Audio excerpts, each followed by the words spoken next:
What's up guys, my name is Lance and today we are building an $850 gaming PC using both new and used parts. So, like I mentioned in my previous videos, right now is actually the worst time to build a gaming PC because with AI driving these RAM and SSD prices, it's becoming harder and harder to find good parts at this price point. But if you do some deal hunting on the used market, in Facebook Marketplace, eBay or AliExpress, then you'll find some really good deals. However, I would still not recommend building a gaming PC at this day and age, but if you're really desperate and you need to build a gaming PC right now, then you've come to the right place. So in this video, we'll be going over the parts we used and why we chose them, our PC building montage, as well as the benchmarks. I also wanted to thank you guys so much for 500 subscribers, and your support means a lot to me. Thank you guys so much for subscribing, and I can't wait to do more videos for you guys. So, this PC is meant for AAA gaming, but it is also great for video editing and light workstation and engineering use, like 3D rendering and CAD design.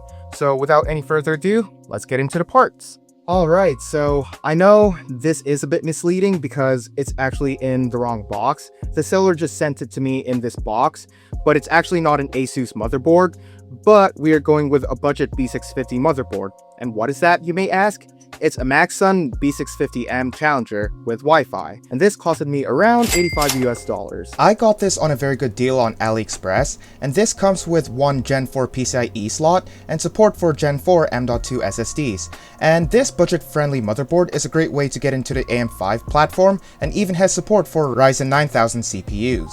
Alright, and to pair it with our motherboard, we decided to go with a Ryzen 5 7500F, which costed me around $145 US on AliExpress. And this is a 6-core and 12-thread chip, and it should be like around almost the same as a Ryzen 5 7600, but it is much cheaper. It's so hard to get cheap RAM these days, but if you really look deep in the used market on Facebook Marketplace, then you can get this 16GB kit of 5600 MHz RAM, but it is laptop RAM. Whoa. So unfortunately, we had to make some changes here. So I decided not to use this kit in my system. Usually there's a trick where you can use a SODIMM to UDIMM converter to use laptop RAM on desktops, but the problem is that it won't post. The issue is actually with the RAM. I did everything I could to make sure this works. Replace the CMOS battery, maybe wait for 5-10 minutes. I even waited for the memory test to see maybe it could be testing the memory.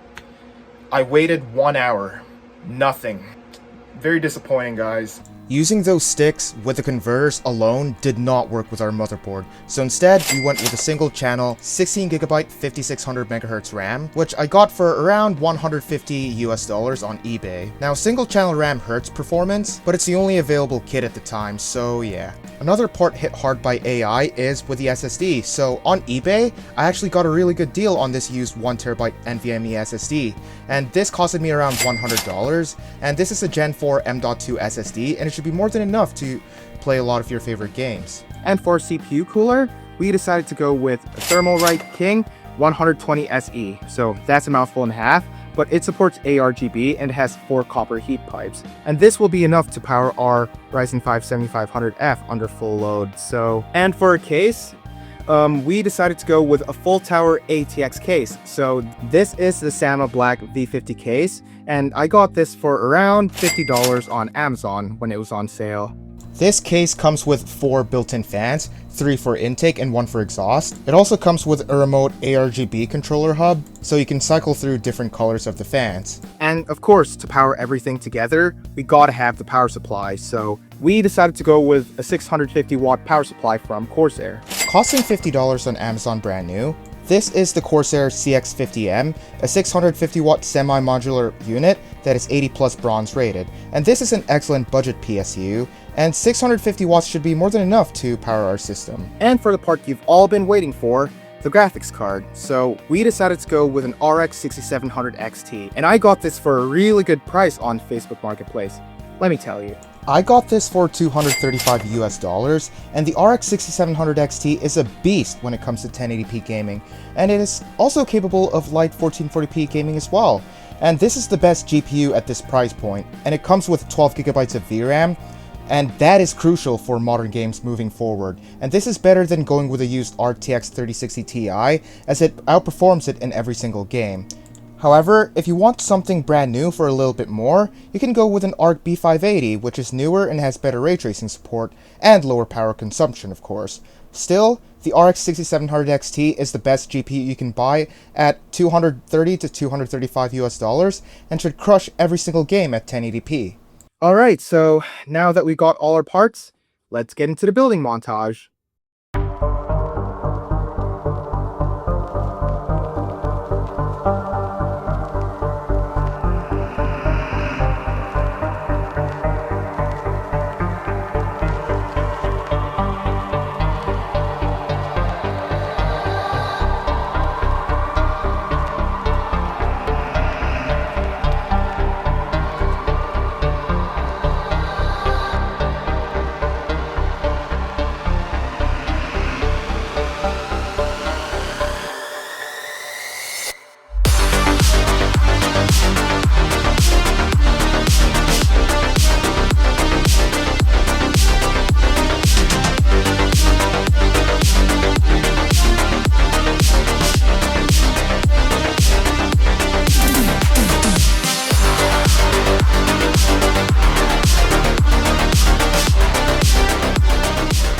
Alright guys, so the first game we'll be testing is Black Myth Wukong, and this is a very demanding game.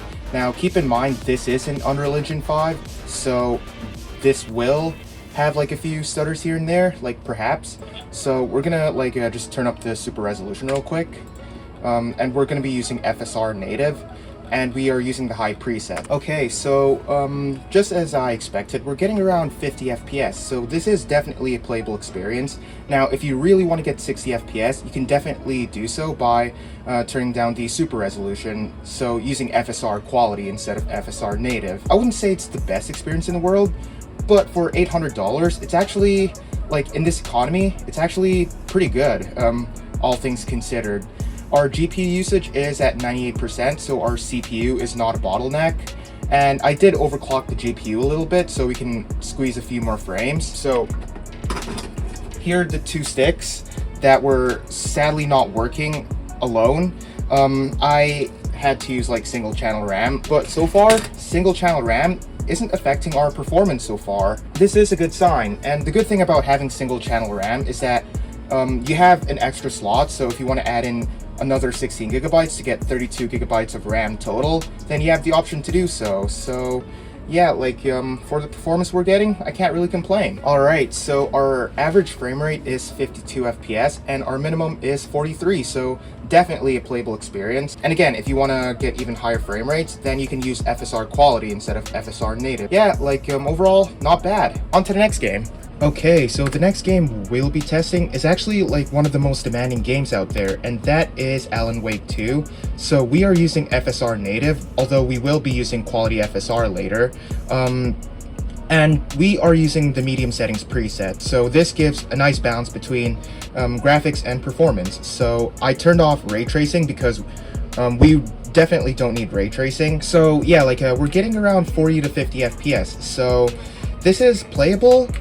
Although, like, I can see that we can get some more frames out of this thing by enabling FSR, so we will do that later. I can tell that this is where single channel RAM is having an effect on our system. So if we use dual channel RAM, then we'd see higher frame rates. It's definitely not the CPU's fault, it's just with the RAM. Like, we are using single channel, so it was a bummer that we can't use the laptop RAM, but it is what it is. So yeah, like whoa, what is happening? Our average frame rate is 53, and our 1% low is 38, and our 0.1% low is 29, so there's barely any stuttering. So this is a good experience, but we can definitely turn things down a little bit just so we can see even higher frame rates. Alright, so now with the FSR quality, boom, we're getting around 60 FPS. So let me just start recording. So yeah, like right around this area, we're getting around 60 to 70 FPS. So this is pretty good, I would say, for $800. Now, like, we saw a stutter there. Like, I'm not sure how that happened, but overall, pretty smooth. FSR quality still looks pretty okay. So this is definitely the way to play if you have a PC like this. But I just want to crank things up to high, like just to see what kind of performance we can expect. Wow, even like 50 to 60 FPS. This is actually pretty good. So let me just start recording again.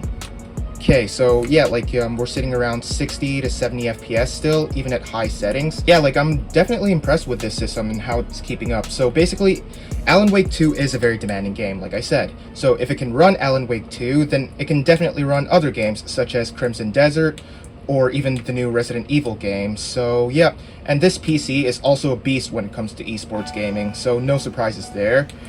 Although, like, we are somewhat bottlenecked by our single channel RAM.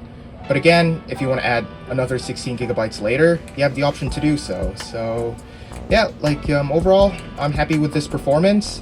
And for 800 bucks, I would say this is a pretty good deal. So now let's move on to the conclusions.